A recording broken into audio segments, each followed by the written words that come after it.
Let's quickly take the time to review the British parliamentary debating style, often called BP, that is used at Worlds. Unlike the 2-on-2 North American style or 3-on-3 Australasian styles that are popular in Japan, in BP debating there are two teams each on the government side and the opposition side. It may seem like 4-on-4 debating. However, this leads us to BP debating's greatest characteristic. In BP debate, not only do teams compete against the teams on the opposite side, teams also compete against the team on the same side of the motion. Therefore, outcomes are not determined by side, like government wins! Rather, all teams are ranked from first to fourth based on criteria like contribution to the round and role fulfillment. For example, if the team on the opening half contributes the most important points for the motion, they take away potential points that can be used by the closing half. On the other hand, the closing half can use the opening half's arguments to lend even deeper analysis to the round, therefore beating the opening half by providing deeper analysis. This is but one example, but it illustrates how tactical strategies need to be employed within a side. Preparation time is limited to 15 minutes, and all speeches are 7 minutes. There are no reply speeches. Speakers take turns speaking between government and opposition until all 8 speakers have spoken. All the other basic rules remain the same as other styles.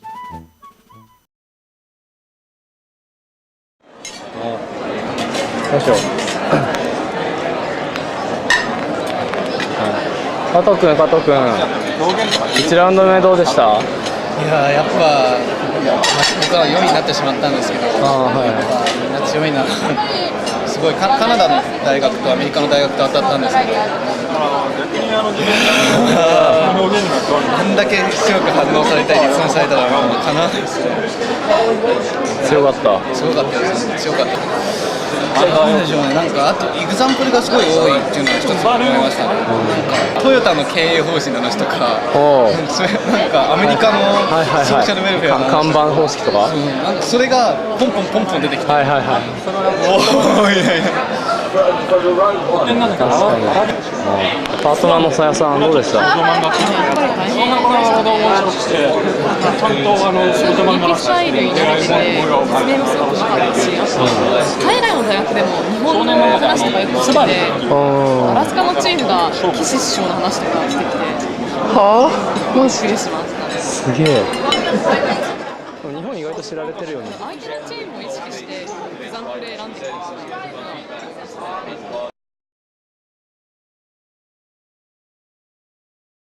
伊原、さっきのラウンドどうだった？負けました。ビリでした。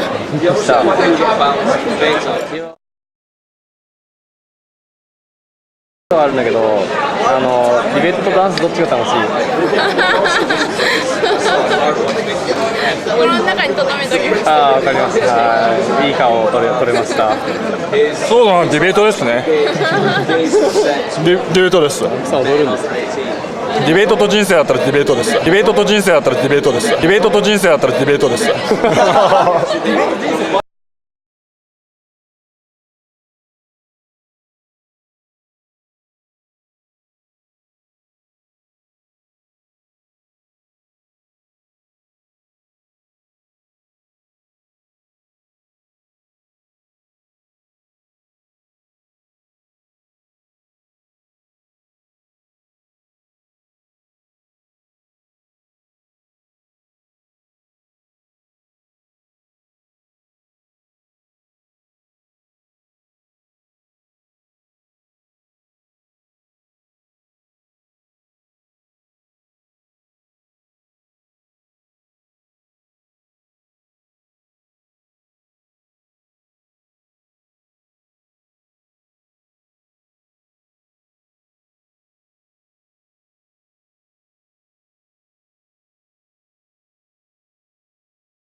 Threefold. Firstly, the reasons why education needs to have broad social access. Secondly, how the government's role is to maximise agency and opportunity and empowerment of its citizens and how this does so. And thirdly, how this changes the norms in power. So, let's go for this.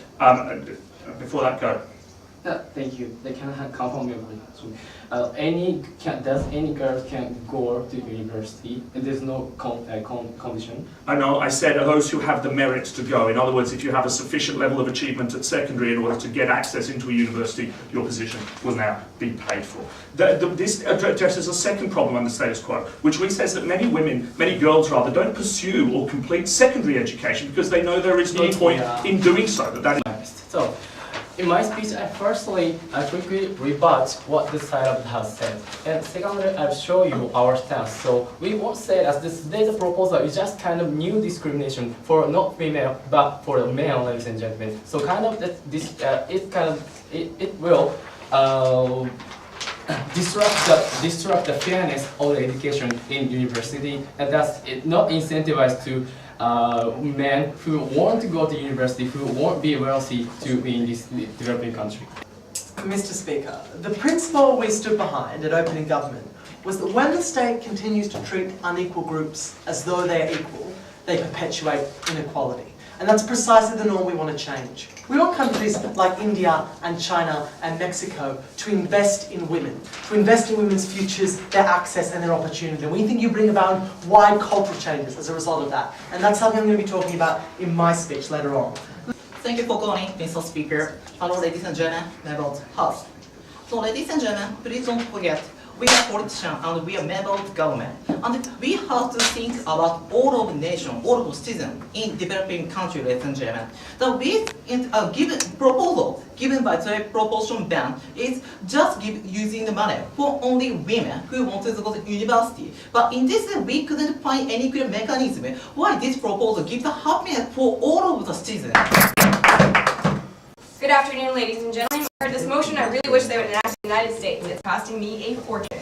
Today, we think this debate is about change. We think this debate is about using an opportunity that is awarded to us right now in order to create a better world for people, specifically women, but also for men. And so we think that this opportunity that's given to us in the developing world that is currently in place can provide this foundation. We think that that's incredibly important. So today, for you, Thank you, Mr. Members of the House. What we heard pretty much throughout the proposition bench is that there's a lot of different reasons as to why women may or may not go to university in the developing world. But the one reason that they name-checked and then never really dealt with was the idea of cultural norms, was the idea of that it's not the done thing, was the idea that it shouldn't happen entirely because you're a woman. What we tell you from our position extension today is we think every time they put forward a policy like that, they massively reinforce every stigma and every conservative reactionary person who doesn't like women in the education system. Thank you, Mr. Speaker. Ladies and gentlemen, we think that politics is always a tool of social change. We think in this instance, it's the perfect means and the perfect time rather to do this, especially in developing nations. Now, why is that so? The norms are changing in those developing nations.